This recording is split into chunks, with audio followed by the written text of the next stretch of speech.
guys, welcome back to my channel today. In today's video, we are going to be talking about something a little bit controversial perhaps. In the makeup industry and in the makeup community here on YouTube, it seems like a lot of us are pushing products, what you should buy, what you need, etc. I am guilty of that myself because when I'm eager to share my favorites, I often get very excited about it. But today we are going to be talking about something a little bit different. We are going to be talking about 5 makeup items that I think you should stop buying right now. This might be a little bit of a, I don't know, negative video perhaps. It shouldn't be. More so my focus is on mindful buying, mindful spending, and adding, you know, specific things to your collection at this point. Just being very choosy instead of like having everything. So that's basically my point with videos like this, is really to make sure, evaluate your collection. Do you actually need this? Basically take a step back before pressing add to cart and then check out without even thinking, like how I do sometimes. If anybody is guilty buying something at 3 in the morning because they can't sleep, please put a thumbs up on this video right now so that I am not alone. Before we get started, I did get this idea from a fellow YouTuber. Her name is Whitney Hedrick, I believe, on YouTube. So definitely check out her channel. She seems super cool. I do not know her at all or anything, but this idea was a great one. So I did want to shout out her channel because she did think of it before me, and it's only fair. So thank you so much, Whitney, for this idea.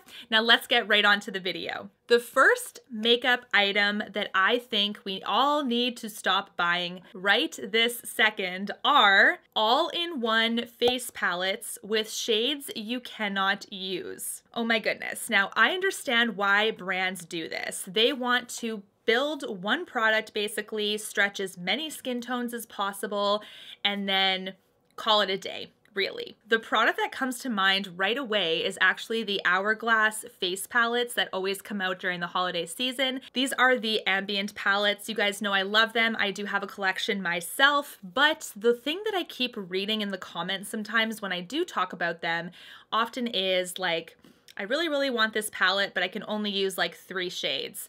I really want this palette, but I can only use 1 shade. I'll buy it anyway. What? I personally think, you guys, that is going to be a purchase you most likely will regret because of the fact that you are spending X amount of dollars on something that you can only use 1 shade or 2 shades of, maybe even 3, but these are 6-pan palettes, you guys. What I like to do is I like to aim for at least 60 to 75% of these palettes I should be able to use comfortably on my skin tone, and that is the skin tone that I have consistently during the year. So let's say if you're like someone like me and you don't self-tan, like I don't really self-tan, I'm actually going to be dipping into that a little bit, trying that out a little bit, but I typically don't self-tan, so I need to work with the skin tone that I currently have right now, which is mostly my lighter skin. So when I look for palettes with face products in particular, and it's an all-in-one thing, I need to make sure at least 60–70% I can use, and that's kind of where I feel comfortable, like knowing that I've spent my dollars wisely. For 1 shade or 2 shades that I can't use, even that is like, it's not great. Ideally, you want like a palette that you can use every shade in, but if there's 1 or 2, I'm personally okay with it. You might not be. So definitely make sure you can at least, I mean, at the bare minimum, make sure you can at least use half. Like sometimes I hear about people that just bought a face palette for 1 blush and they're like, oh, but the blush is so good. It's limited edition. It's only in this palette. Oh my goodness, you guys, there are so many dupes out there. I promise you, if you just wait a little bit longer, there'll be people like Temptalia that have a great blog for dupes, or other dupe creators out there that will find something close. Just be patient. I know the FOMO is really strong right now in the makeup industry, but I think that if you're just after 1 or 2 shades, you can definitely buy singles of those shades and be able to really mimic a really close, if not exact, dupe look. This leads into my second makeup item that I think you should stop buying right now, and that is eyeshadow palettes that you cannot use shades from either, or eyeshadow palettes that have a whole bunch of shades that you'll never use, for instance. That is something to me, like, when I talk about like smart buying and things like that, I have to be really cautious with myself, and I have to really pay attention to the types of looks that I consistently wear and use. So for me, Either I'm not wearing any eyeshadow at all, which is like what the video is today. Sometimes I just don't feel like it, so I'm not wearing them. Or I'm wearing a lot of neutrals, a lot of pinks, a lot of golds, a lot of browns, purple. Like those are some of my great looks that I kind of typically am comfortable with putting together. They're looks that I reach for a lot, and I need to pay attention to that. I am rarely going after a blue eyeshadow look, for instance, or a bright green. I like sagey greens and darker greens, but like bold yellow, bold colors are just not my absolute like everyday thing. So for me, 1 to 2 palettes for those types of shades should suffice. You know what I mean? I'm not one to have bold looks all the time, so I don't need 10 palettes filled with bold eyeshadow. For people on the opposite end, if they like tons of bright colors, I mean, that's gonna be different. They're just gonna have different types of palettes than myself, but this is something we should really pay attention to. Stop buying eyeshadow palettes thinking you're going to use them. It's one thing if you're like, I wanna try out a certain style, I'll buy one palette, but really evaluate yourself and take a look at how much you're actually using that one palette. If it's like more than you thought, then you can justify another purchase. If it's not, then keep it at the one. Now, the third makeup item to stop buying is highlighters. Okay, you guys, I feel like we're kind of out of the highlighter trend right now. For me, highlighters only go so far, and you don't need that many. If you have a similar style like myself, I go for a champagne, I go for a gold, maybe a peachy gold, like maybe, but those are the 3 ranges of highlights that I'm picking up. Why do I need 50 shades of champagne, 50 shades of gold? I don't understand, you guys. For me, something like this just really caught up with me. Just like how the makeup industry is pushing all of these new things at us. Again, it's our responsibility as a consumer. Like, we can't always just blame the industry, but they don't make it easy to step away, especially when you have like such an urge to try new things and you're into makeup and you love it. You love how it makes you feel when you put it on. This is stuff that the industry has just really captured within us. Like, what about this one? It's like just a slightly darker champagne, or this one, it's a slightly peachier this, or a slightly sparklier that.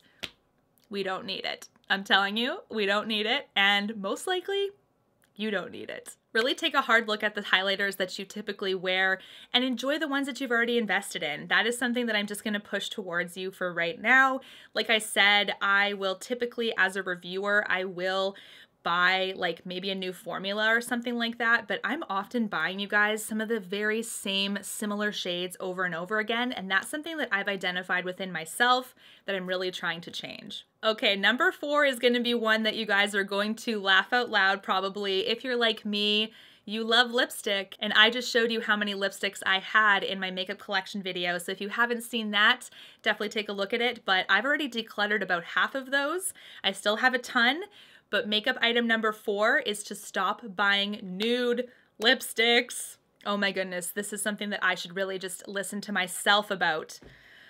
Nude lipsticks, if you're like me, they just get you. Like, it's like the never-ending journey to find the perfect nude. One is pinkier, one is peachier, one is beigeier, one is warmer, cooler, neutral, one is creamy, one is matte, one is glossy. I don't know, you guys, but there's a ton of nude lipsticks out there, and I probably own half of them.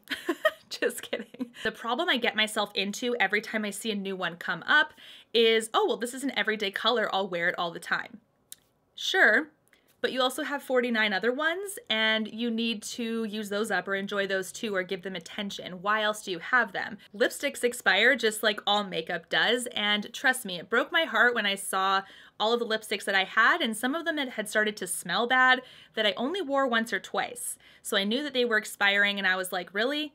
Is this money down the toilet? It sure is. Replacing a Holy Grail lipstick or using up a lipstick and buying another one, that is your own prerogative. It could be something you're interested in doing, or it might just be never buying lipsticks for the next year. It's really up to you, but I would really double check how many nude lipsticks you have. You probably have enough. Now, the last thing is probably an unpopular opinion, so hold on tight. Do not at me if you disagree, but makeup item number 5 is backups. This is going to be tough to hear for maybe some of you who are makeup enthusiasts who love limited edition items. I'm saying something like Amrezy highlighter, for instance, certain limited edition lipsticks or eyeshadow palettes, and you're buying a backup of that because you love it so dang much. You're so mad that it's gone and I need it, I need it, I need it. Here's where my thoughts lie on this. The makeup industry is so evolved. There's tons of new products being pushed at us, and you guys, the quality is getting better and better all the time. Brands are getting much more creative with their formulas. They're getting better, long-lasting, healthier ingredients, etc., etc. And for me, I don't buy backups anymore because of that fact. I know that I enjoy makeup. I know that new releases get me excited. If I buy backups of everything, I will never get through anything. That's just what I think. And even though I have loved the Amrezy highlighter, I didn't get a backup of that because I know there's going to be other highlighters after it that are going to be just as good, maybe limited edition themselves, maybe not, but just as good. That's what I think. This opinion might just be because I'm a creator and I do have a ton of other makeup. So if you're like someone that's really obsessed with one highlighter, that's literally the only highlighter you use, and you got a backup of that, I mean, your collection is so small anyway, you're gonna use your backup, you know what I mean? But for people like myself, backups just don't work because I know me. I know that I'm gonna reach out to other products and I'm going to find new holy grails along the way, because I just do. I know that about myself. The quality of new releases just keeps getting better. What do you guys think of these 5 items you need to stop buying right now? What are some items that you have stopped buying? I would love to know in the comments down below. Shout out once again to Whitney for this idea. I really love her channel, so go check it out, guys. And until my next one, take care. Thanks so much for watching. Bye, guys. You and me, everything that we've been through has made us strong. You won't believe we've had our gray, but somewhere there's a light inside of us.